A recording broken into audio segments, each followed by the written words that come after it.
ವರ್ಷಕ್ಕೆ ಚುನಾವಣೆ ನಡೆದು ರಾಜಕೀಯದ ನಿಯಮ, ವರ್ಷಕ್ಕೆ ಒಂದು ಸಲ ಜಾತ್ರೆ ನಡೆದು ಈ ಕದಾಪುರದ ನಿಸರ್ಗದ ನಿಯಮ.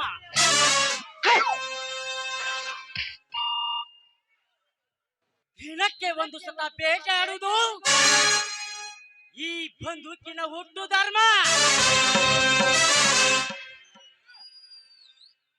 ಇದನ್ನ ಎಲ್ಲ ಸುಮ್ಮನೆ ನೋಡುತ್ತಾ ಕುಳಿತುಕೊಳ್ಳುವುದು ಸಮಾಜದ ಹುಟ್ಟು ಕರ್ಮ.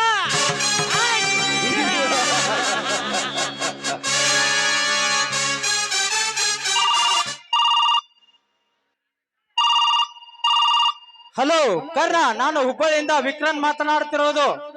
ಕ್ಯಾ ವಿಕ್ರಮ್, ಕ್ಯಾ ಸಮಾಚಾರ?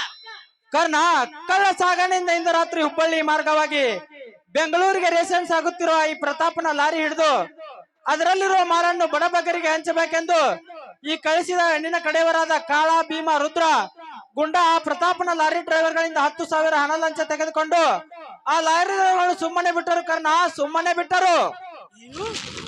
ಸುಮ್ಮನೆ ಬಿಟ್ಟರ? ಅಚ್ಚಾ,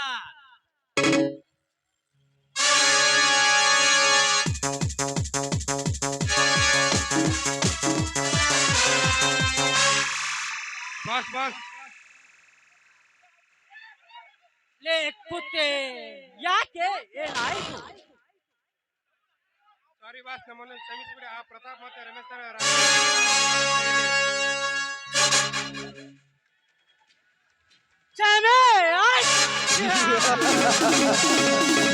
ಹೋದ ಕೆಲಸ ಸಕ್ಸಸ್ ಮಾಡಿದೆ ಹಿಂಪುರಿ ಬಂದ ನಿಮ್ಮಂತ ಶಾಂಟರನ್ನು ಈ ಕಾರಣ ಯಾವತ್ತೂ ಕ್ಷಮಿಸೋದಿಲ್ಲ. ನಿಮ್ಮಂತ ಹೇಳಿ ನನ್ನ ಮಕ್ಕಳಿಗೆ ಇದೇ ಈ ಟೈಗರ್ ಕಾರಣ ಕ್ಷಮೆ.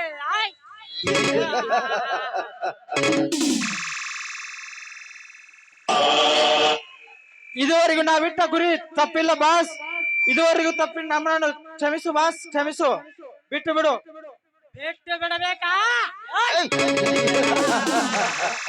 ಬಿಡುತ್ತೇನೆ, ನಿನ್ನ ಪ್ರಾಣವನ್ನು ತೆಗೆದು ಖಂಡಿತ ಬಿಡುತ್ತೇನೆ.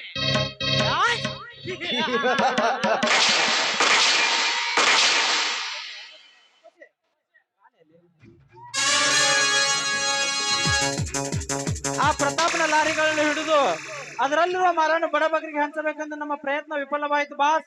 ಇದರಲ್ಲಿ ನಂದೇನು ತಪ್ಪಿಲ್ಲ. ತಪ್ಪಿಲ್ಲ. ಆ ಲಾರಿ ಡ್ರೈವರ್ ಕಡೆಯಿಂದ 10,000 ಹಣ ನೀ ಪಡೆದಿದ್ದರು ಅದರಲ್ಲಿ ನಿಂದೇನು ತಪ್ಪಿಲ್ಲವೆಂದುಕೊಳ್ಳುತ್ತೀಯಾ? ಈ ಕಾರ್ ನನಗೆ ಏನು ತೊಂದರೆ ಇಲ್ಲ. ಅನ್ನ ಹಾಕಿ ಸಾಕಿ ಬೆಳೆಸಿದ ಈ ಕಾರಣಕ್ಕೆ ಮೋಸ ಮಾಡಿ ಬದುಕುವ ನಿಮ್ಮಂತ ದ್ರೋಹಿಗಳು ಈ ಕಾರ್ಯನ ಗುಂಪಿನಲ್ಲಿದ್ದರೆ ರೌಡಿಗಳ ದೊರೆಯಾದ ಈ ಕಾರಣನಿಗೆ ಅವಮಾನ.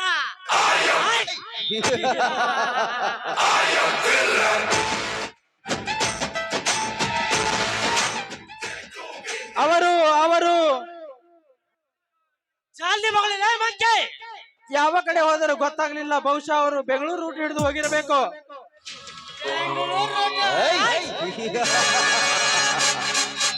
ಅವರು ಬೆಂಗಳೂರು ರೂಟ್ ಹಿಡಿದು ಹೋದರೆ ಕತ್ತೆ, ನೀನು ಕೈಲಾಸದ ರೂಟ್ ಹಿಡಿದು ಹೋಗು. ಹೇಳಿ ನನ್ನ ಮಗಳೇ.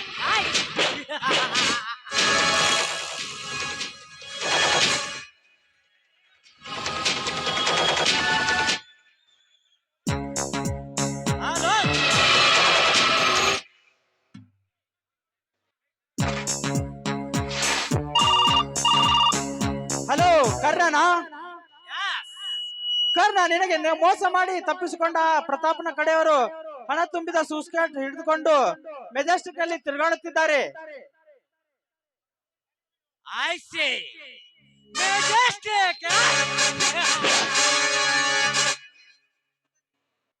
ಹುತ್ತದಲ್ಲಿ ಕೈ ಇಟ್ಟು ಬದುಕಬಹುದು, ಹುಲಿಯ ಬಾಯಿಂದ ತಪ್ಪಿಸಿಕೊಳ್ಳಬಹುದು. ಈ ರೊಚ್ಚಿಗೆದ್ದ ಪುಂಡನ ಕೈಯಿಂದ ತಪ್ಪಿಸಿಕೊಳ್ಳಲು ಅದು ಎಂದಿಗೂ ಸಾಧ್ಯವೇ ಇಲ್ಲ.